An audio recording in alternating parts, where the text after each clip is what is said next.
We got some here. But I got my old Chevrolet pickup truck, and I went over to Pine Brook subdivision and went to knocking on doors. My hair was still long, and I had a great big old Bible that'd choke a mule, and I had a handful of tracts, and I had holes in the knees of my blue jeans, for it was stylish to have holes in the knees of your blue jeans. I tell folks I started the fad, and had a pair of Tony Lama cowboy boots on and a pocket T-shirt with 2 packs of Salem lights in it. And I walked up to the door, and I knocked on the door.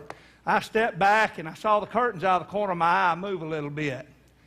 And they never answered the door, and I know why. I looked rough. I didn't understand it then, but I do now. Now, I went to the next house, and I knocked on the door, and I stepped back, and I saw the curtains wiggle a little bit, and they never came to the door.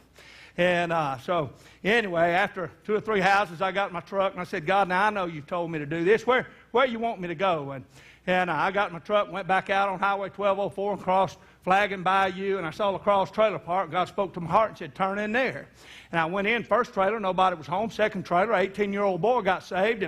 And we went in the back, and he got a cardboard box out of his closet. It's full of marijuana and pills and everything. We went to the bathroom. He said, come on with me. I want you to be with me. And he began to flush his dope down the toilet. And I said, you know, isn't it something when folks get saved, you don't have to tell them where their booze and their dope belongs. They know it belongs in the sewer. Isn't that right? And he began to flush it, and we rejoiced and praised God. I went to that third trailer, nobody was home, and the fourth trailer was an old aqua green and white one with the rounded ends, and it had to have been 30 or 40 years old back then, old trailer. And I knocked on the door, and I stepped back, and the door swung open. There's a middle-aged man with a cast from his hip all the way down. And I said, sir, my name's Ronnie Tullis, and I'm from Ball Baptist Church, and I'm out telling folks about Jesus. And he began to cry, and he said, oh, I was hoping somebody would come. He said, you see, I don't have any family. He said, I don't have any friends, and I'm stuck in this trailer with a broke leg. And he said, I don't have anybody to help me. And last night I cried out and said, God, would you send somebody to help me? God, would you send somebody to be my friend? Would you send somebody to love me? He said, nobody loves me. Like the psalmist, no man cares for my soul. And I sure am glad God knocked on my heart's door and said, go. And I'm glad I didn't say, God, I can't give up a day's pay. I'm glad God gave me grace to go. And I went, God saved him, and he came into Ball, and man, Ball just wrapped him up and loved on him, and we became his family. You know what his biggest problem was? I hadn't got over there yet.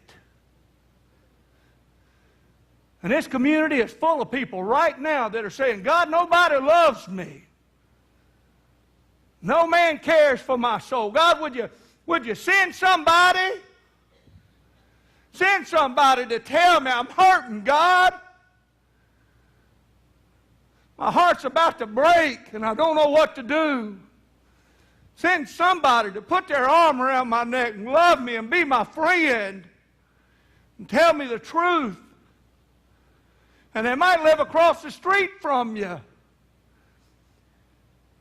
They might work right next to you. They might be your classmate.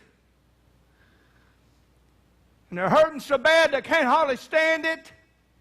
And we're so busy with the world and doing our own thing, we can't hear God when he tells us, talk to them. Tell them. Love on them. Their biggest problem is we hadn't got to them. We hadn't got over there yet. I witness because people are hurting.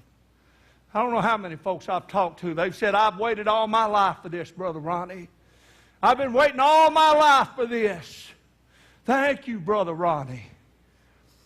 You know, I've got an aunt. As far as I know, she's only led one person to Jesus. I don't know that she's ever led anybody else, but she's only led one. She was taking care of a woman in a nursing home. Lady didn't know anybody. Didn't know where she was. Didn't know anything. She had a disease eating her brain and didn't know anybody.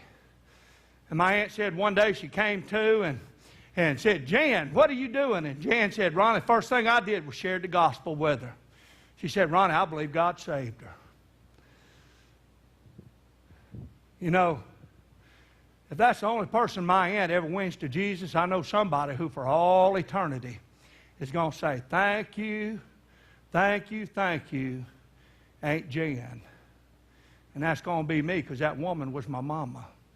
And she died a month later. And if you only win one person to Jesus, for all eternity, somebody's going to say, thank you, thank you, thank you. You led my mama to Jesus. You led my son to Christ. You led my daddy or my brother or my daughter. You know something I say sometimes when I'm praying? I say, God, how do we have any right to ask you to go send somebody to our children if we're not willing to go tell somebody else's children?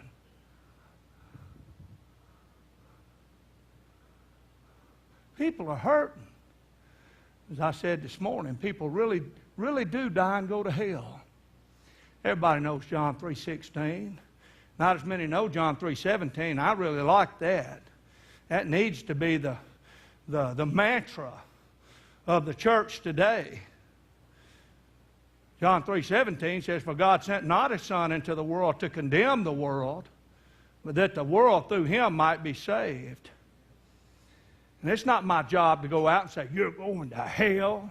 You need to get cleaned up and straighten up and fly right. That's not what God's called me to do. God's called me to go out and put my arm around folks' neck and say, hey, I love you, and God does too. The worst cussing I ever got came from a Baptist deacon's wife when I was a little boy. She said, your daddy's a drunk, and your mama's a harlot, and she used some ugly, ugly words. She said, you're trash, boy. Stay away from my kids. She wasn't saved. You say, brother, how can you judge her? I'm not judging her. I'm being a fruit inspector. Amen.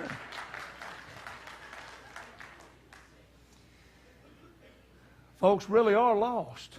The next verse says, he that believeth on Jesus, John 3:18, he that believeth on Jesus is not condemned. Listen, but he that believeth not is condemned already, because he has not believed in the name of the only begotten Son of God. People that don't know Jesus are lost and going to hell.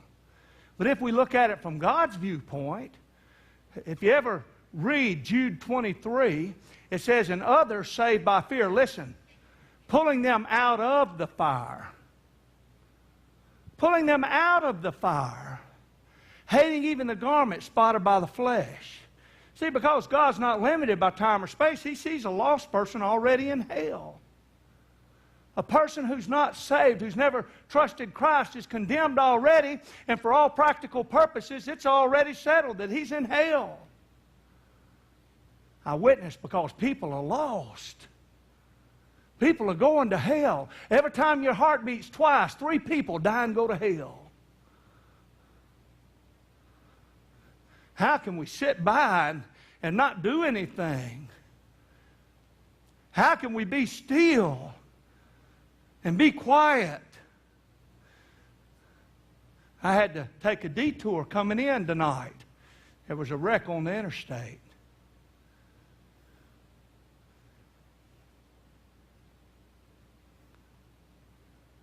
It happens that quick. People step into eternity. I don't know if anybody was hurt.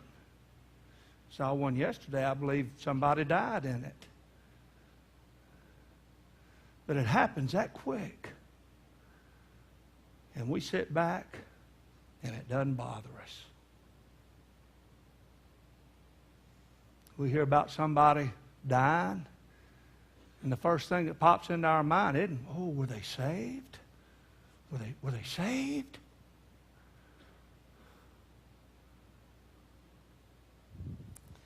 The next reason I witness is because it's our responsibility.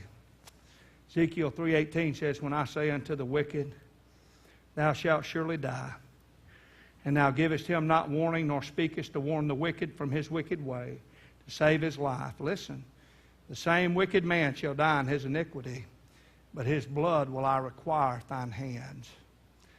I asked Dr. Skinner at Mid-America.